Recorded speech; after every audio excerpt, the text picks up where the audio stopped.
नमस्कार, my education my knowledge च्यानलमा तपाईँहरूलाई स्वागत छ। यस भिडियोमा ब्याचलर फर्स्ट इयरको compulsory subject foundation of education subject code 412 को 2081 सालमा सोधिएको क्वेसन पेपर लिएर आएको छु। क्वेसन पेपर म सरर पढेर सुनाउनेछु। 1 नम्बरमा रहेको छ, the purpose of education is harmonious development of the child, justify this statement. बालबालिकाहरूको सामञ्जस्यपूर्ण विकास गर्नु शिक्षाको उद्देश्य हो, यस भनाइलाई पुष्टि गर्नुहोस्। 2 नम्बरमा रहेको छ, clarify the special features that reflect teaching as a profession, give suitable examples. शिक्षणलाई पेसाको रूपमा पुष्टि गर्ने विशिष्ट आधारहरू उदाहरणसहित प्रश्न पार्नुहोस्।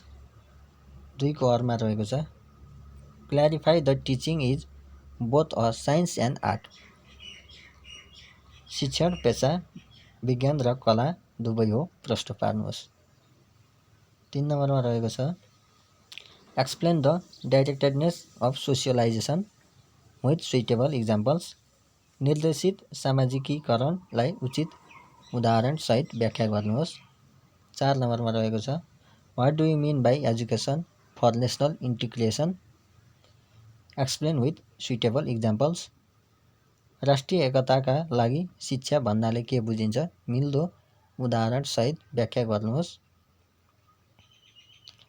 5 नम्बरमा रहेको छ, philosophical foundation of education is the major aspects of education, clarify. शिक्षाको दार्शनिक आधार शिक्षाको मुख्य पक्ष हो, यो तथ्यलाई पुष्टि गर्नुहोस्। 5 नम्बरको अरमा रहेको छ, compare and contrast the relationship between philosophy and education.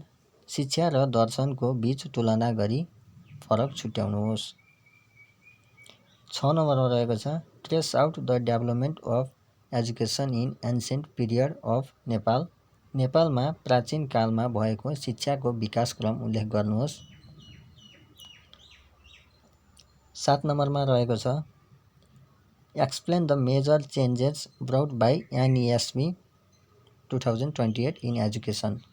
राष्ट्रिय शिक्षा पद्धतिको योजना 2028 ले ल्याएका मुख्य परिवर्तनहरूको व्याख्या गर्नुहोस्। 8 नम्बरमा रहेको छ, introduce school improvement plan SIP, explain the steps of SIP.